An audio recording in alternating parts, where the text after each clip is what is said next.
Souchot.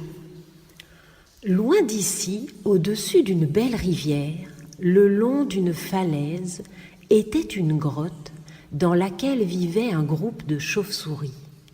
L'une d'elles s'appelait Souchot. Se reposer était son loisir préféré. Le jour, elle restait dans la grotte, pendue tête en bas, accrochée au plafond, où elle admirait les stalactites et écoutait tomber les gouttes d'eau sur le sol en un ploc qui résonnait sur les parois de roche. Hors ces temps de pause verticale, Souchot était toujours en mouvement. Elle volait rapidement en tous sens, sans but, et ne chassait même pas. Un sentiment d'être sur le qui-vive l'habitait en permanence. Même si cela semblait de prime abord inexplicable, certaines chauves-souris l'expliquaient très bien. Les plus anciennes lui avaient conté l'histoire. Il y a de nombreuses lunes, par une effroyable nuit d'orage, la rivière souterraine avait tant grossi qu'elle avait emporté une partie du plafond de la grotte, sur lequel se trouvaient des chauves-souris juste nées. Souchot était né cette nuit-là.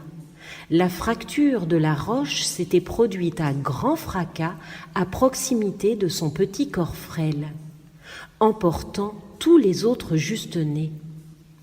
Elle conservait de cet événement une peur qui pouvait sembler insensée chez une chauve-souris, celle du ciel et de la terre. Et comme elle vivait entre ciel et terre, elle ne vivait pas vraiment et ne sortait jamais de la grotte, trop effrayée par la vie du dehors. Elle ne connaissait du dehors que ce qu'en racontaient les espèces semi-cavernicoles. Et ça avait l'air beau, mais la tentation d'y aller ne dépassait pas sa peur et elle n'y allait donc jamais. La terreur vécue cette nuit-là avait généré une tension dans son corps qui ne l'avait pas quittée depuis. C'était une vibration active en permanence, presque imperceptible au début de sa vie, mais cette tension avait grandi avec notre chauve-souris et la vibration s'amplifiait. Souchot n'aimait pas du tout sentir cette sensation à l'intérieur de son corps. Chaque fois que ses ailes ou ses pattes se tendaient, notre chauve-souris trouvait toujours un moyen de ne pas sentir, de fuir. Elle occupait son esprit à autre chose, se distrayait de mille et une façons. Elle faisait la sourde oreille aux appels de son corps, en somme. Mais la tension ne disparaissait pas. Alors elle chercha de l'aide, d'abord auprès de ses congénères, puisqu'elle ne sortait pas de la grotte. Mais personne n'avait pu l'aider. Elle avait alors demandé qu'on lui appelle de l'extérieur des spécialistes en tout genre et en avait reçu quelques-uns. Elle avait travaillé sa respiration avec les grenouilles qui coassaient et les serpents qui sifflaient. Elle avait exercé son corps aussi, en douceur avec des limaces, puis tout en mouvement rapide avec des lézards. Elle avait même testé l'immobilité avec des phasmes. Autant être honnête, ces techniques pouvaient apporter un soulagement momentané à Souchot, mais rien ne durait.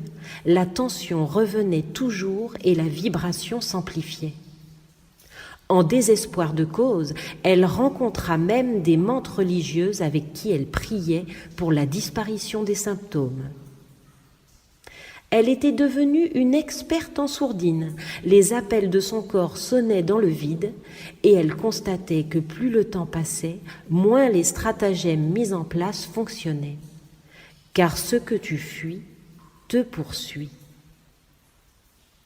Souchot avait maintenant quelques saisons de vie et avait atteint pour une vie de chauve-souris une première moitié d'existence.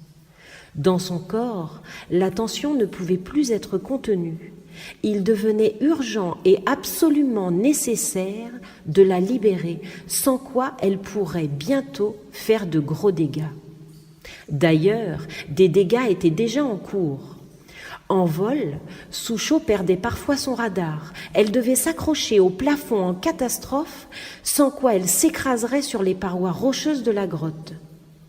Et elle s'était parfois abîmée, car la tension qui résidait dans son corps provoquait de plus en plus souvent, sans alerte préalable, la fermeture de ses ailes en plein vol.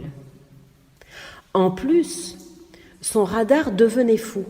Récemment, il lui avait donné de fausses informations sur son environnement qui, même restreint à la taille de la grotte, était devenu dangereux car il y avait nombre de stalagmites et de stalactites un peu partout. Apeurée, désespérée, elle décida d'aller au plus simple. Elle s'accrocha dans une minuscule cavité isolée de la grotte, baissa la tête et referma ses ailes sur son corps. On aurait dit un petit paquet suspendu. Dans sa cavité, la tension qui crispait ses pattes et serrait ses ailes s'amplifiait.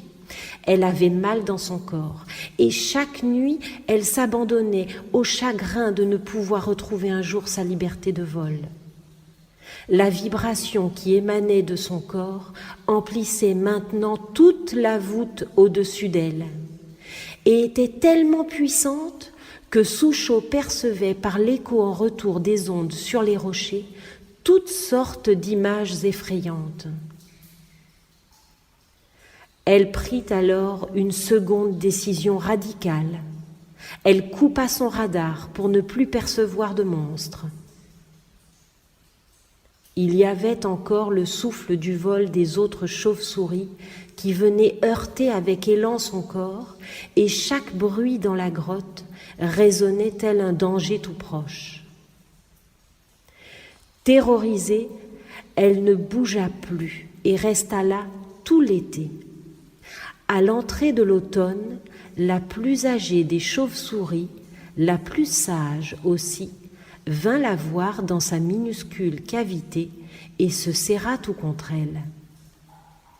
Elle lui parla longuement du fonctionnement des vibrations, lui enseigna ce qu'était en réalité la peur, afin qu'elle n'ait plus peur d'elle-même, et lui enseigna comment transformer l'attention de son corps. L'automne et l'hiver passèrent sans que l'une ou l'autre ne bouge. Elle murmurait, puis faisait silence, et murmurait encore. L'écho dans la grotte avait renvoyé un soir l'éprouvé et la clé. Notre chauve-souris, parce qu'elle était bien accompagnée, accepta l'expérience qui lui était proposée. Sentir cette tension qu'elle évitait par tous les moyens possibles depuis si longtemps. Souchot écouta enfin son corps lui raconter toute la terreur qu'il avait vécue lors de la fracture du plafond de la grotte. Avec amour, elle accueillit toutes les sensations qui s'amplifiaient en remontant vers la surface. Ses pattes qui tremblaient, la tension qui crispait tout son corps, la vibration qui parcourait ses ailes et perturbait son radar. Elle pleura aussi. Les larmes que ses yeux, encore fermés à l'époque, n'avaient pu laisser s'écouler. La mémoire de son corps remonta petit à petit, car une chauve-souris est fragile. Et ce souvenir fut totalement libéré. Souchot connut alors l'état de gratitude, et la sage chauve-souris qui avait mené sa mission à bien retourna d'où elle était venue. Notre chauve-souris vivait sa deuxième naissance.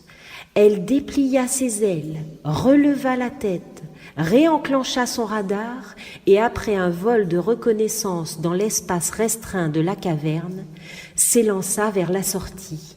Elle était enfin guérie de sa peur et allait découvrir le monde dehors cette fois. Ainsi s'achève l'histoire de la chauve-souris qui avait oublié que l'éprouvé libère de la peur. Merci.